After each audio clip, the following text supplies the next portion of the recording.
हमारे भारत का रुपया लगातार गिरता जा रहा है और गिरते गिरते बीते दिनों तो 16 दिसंबर को उसने 91 रुपये का लेवल टच कर लिया।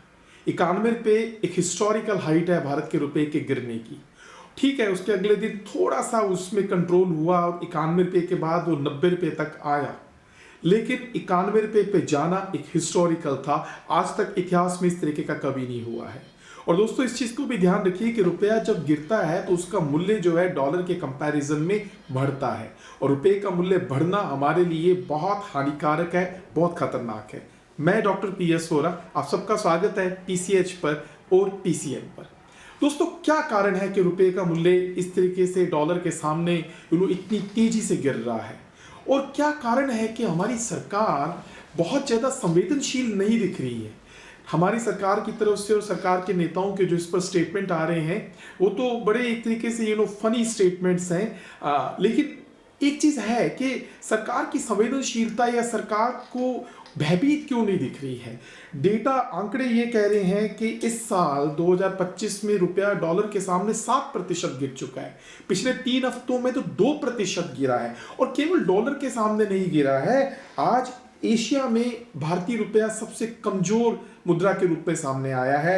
आपको पता है कि यूरो के सामने 17% गिरा, पाउंड के सामने 11% से ऊपर गिरा है, येन के सामने 7% गिरा है, और इवन चाइनी करेंसीज के सामने भी हमारा जो रुपया है वो भी करीब 6% के आसपास गिरा है।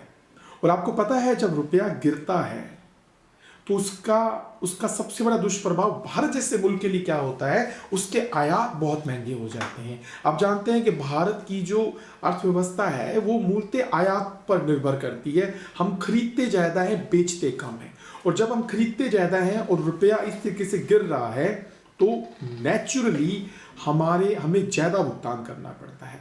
और उसके अलावा भारत पे तो विदेशी ऋण भी बहुत ज़्यादा है, और जब डॉलर मजबूत होता है, रुपया कमजोर होता है, रुपये का मूल्य बढ़ता है, तो जो ऋण हमने ले रखे हैं उनकी लागत भी बढ़ जाती है। अब बात करते हैं ऐसा क्यों हो रहा है। देखिए, ऐसा होने के पीछे जो सरकारी कारण आ रहे हैं जिनसे मीडिया भरा पड़ा है, वो पहला कारण तो है कि US के जो राष्ट्रपति हैं उनकी जो टैरिफ की पॉलिसीज है उसकी अनिश्चितता के कारण ऐसा हो रहा है। मैं यहाँ पे इस मुद्दे को एकदम डिसरिगार्ड करना चाहता हूं कि US का टैरिफ मनोवैज्ञानिक कारण हो सकता है, लेकिन ये एक्चुअल कारण नहीं है। क्योंकि अगर आप अप्रैल से लेके अक्टूबर तक के US के साथ हमारा ट्रेड का डेटा देखते हैं, जो मैं इस वीडियो में उसका लिंक भी देख लीजिएगा, वो ट्रेड का डेटा ये शो करता है अप्रैल से लेकर नवंबर तक, अभी 2025 में हम लोग 89 USD बिलियन का डेफिसिट है। ठीक है, अब चाहे उसमें एक्सपोर्ट्स हैं, सर्विसेज हैं, टोटल की बात कर रहा हूं। और आपको पता होगा कि US ने जो टैरिफ लगाया था वो प्रोडक्ट्स पे लगाया था, सर्विसेज पे नहीं लगा था। तो 89 USD बिलियन का डेफिसिट है, जबकि बीते साल इसी ड्यूरेशन में 2024 में तकरीबन 87 USD बिलियन का डेफिसिट था। यानी ऐसा नहीं है कि हमारा US के साथ ट्रांजैक्शन बिल्कुल कम हो गया है और हम लोग उसको बेच नहीं रहे हैं, हम मात्र खरीद रहे हैं। इस कारण डॉलर जो है वो बहुत स्ट्रांग हो गया है। मैंने आपको बताया पिछले साल से ज़्यादा ट्रेड किया हमने कहीं ना कहीं US के साथ, और US डेफिसिट में चल रहा है एट प्रेजेंट इंडिया से, तो इंडिया ने ज़्यादा ट्रेड की है। तो ये कारण मनोवैज्ञानिक है मात्र कि US की जो टैरिफ पॉलिसीज हैं उस कारण हमारा जो रुपया है वो शायद कमज़ोर हो रहा है, ऐसा नहीं है। और क्या कारण है, अब आपको थोड़ा सा ना हिस्ट्री में जाना पड़ेगा, और हिस्ट्री में जाने से पहले मैं आपको रुपए के जो एक्सचेंज रेट होती है उसकी आपको पता होगा 3 मैथड्स होते हैं, उस पर भी बात कर लेता हूं। और उन मैथड्स का जो ओवरऑल ग्लोबल कंक्लूजन है इंडिया के बारे में, सभी देशों की जो परसेप्शन बनी हुई है इंडिया के बारे में, वो भी बता दूं। भारत की परसेप्शन सभी विदेशी मुल्कों की तकरीबन ये है भारत के लिए कि भारत की करेंसी जो है एट प्रेजेंट वो अंडर वैल्यूड है, यानी वो अंडर वैल्यूड, उसका कम मूल्यांकन हुआ है। अब देखिए, जो एक्सचेंज रेट हम ये देखते हैं, जो मैंने बोला 91 रुपये 16 दिसंबर को था, या 17 और 18 को 90 पे था, ये नॉर्मल एक्सचेंज रेट है, इसको हम NER बोलते हैं। इसके अलावा भी 2 एक्सचेंज रेट और होती हैं। एक एक्सचेंज रेट होती है NEER से काउंट होती है, और एक एक्सचेंज रेट होती है जो REER से काउंट होती है, यानी नॉमिनल वैल्यू, जब एक्सचेंज की नॉमिनल इफेक्टिव एक्सचेंज रेट, और एक होती है रियल इफेक्टिव एक्सचेंज रेट। तो दोस्तों आपको मैं बताऊं, अगर आप देखें NEER पे 6 कंट्रीज के साथ जो जिनके साथ हमारा मेन ट्रेड होता है उससे आपकी एक्सचेंज वैल्यू काउंट की जाती है।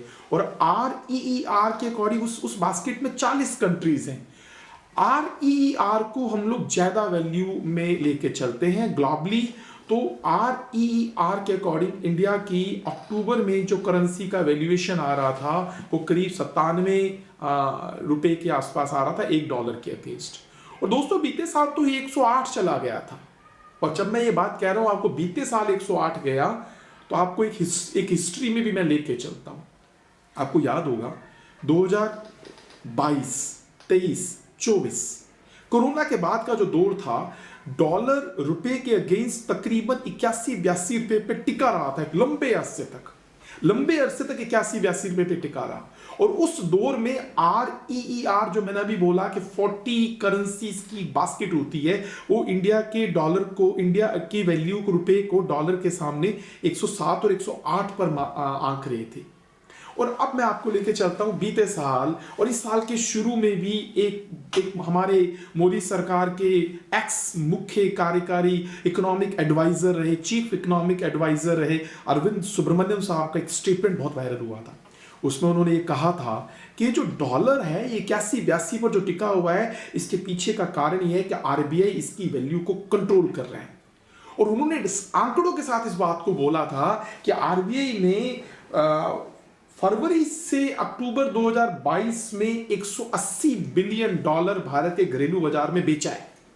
हाँ दोस्तों, मैं कह रहा हूं बेचा है, RBI ने डॉलर बेचा। ये अरविंद सुब्रमण्यम ने बात बोली थी। और उसके बाद उन्होंने ये भी बताई कि तकरीबन उस समय आपने $150 बिलियन बेचा फरवरी से अक्टूबर 2022 में, और 2023 के जुलाई से अक्टूबर में आपने तकरीबन $30 बिलियन बेचा, यानी कुल $180 बिलियन बेचा। और वो बेच के आपने भारत के बाजार में डॉलर बेचा। डॉलर बेचने का मतलब है आपने भारत के बाजार में डॉलर की जो आवक है, उसकी जो पूर्ति है, उसकी जो सप्लाई है, उसको बढ़ा दिया। जब उसकी सप्लाई बढ़ जाएगी तो रुपये के सामने डॉलर का वैल्यू जो है वो कम हो जाएगा, वो स्टेबल हो जाएगा। यानी जो रुपया आप पिछले 2-3 सालों में तकरीबन 81-82 पर देखते रहे, वो RBI के द्वारा करेंसी बेच कर किया गया। और अब अगर वो बेच के किया गया, जो अरविंद सुब्रमण्यम ने भी बोला, अब बात ये है, अब एट प्रेजेंट इस दौर में क्यों नहीं RBI वो चीज कर रहा। एट प्रेजेंट का फॉरेक्स का जो कलेक्शन है हमारे मुल्क में वो $700 बिलियन से ज्यादा है।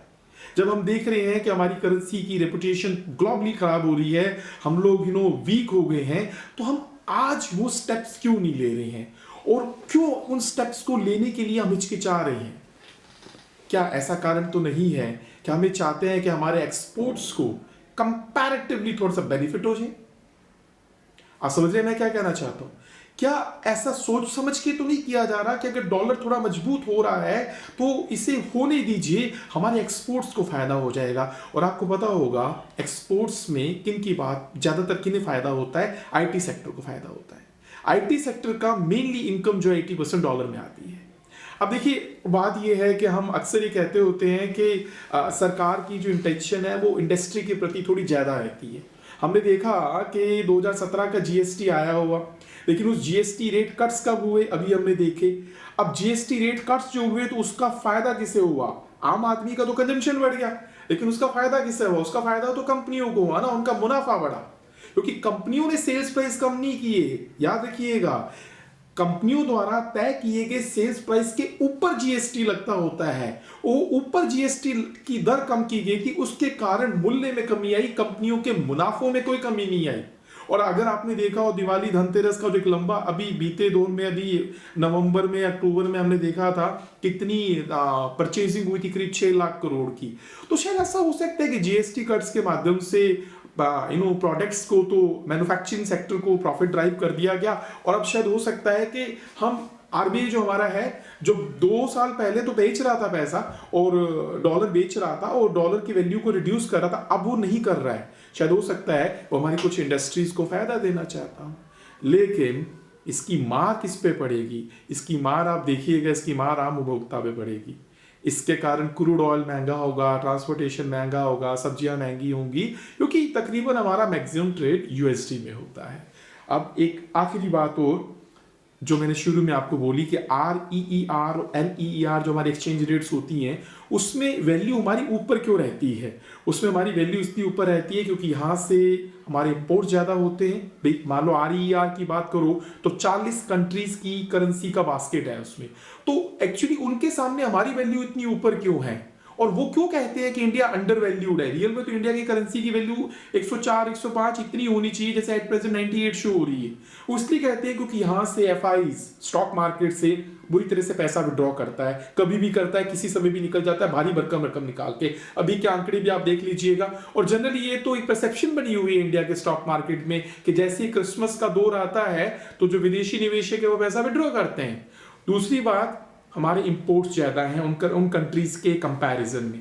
तीसरी बड़ी महत्वपूर्ण बात है जो इस बात को चर्चा नहीं होती है, वो बात ये है उन कंट्रीज के कंपैरिजन में हमारे डोमेस्टिक मार्केट में महंगाई ज़्यादा रहती है।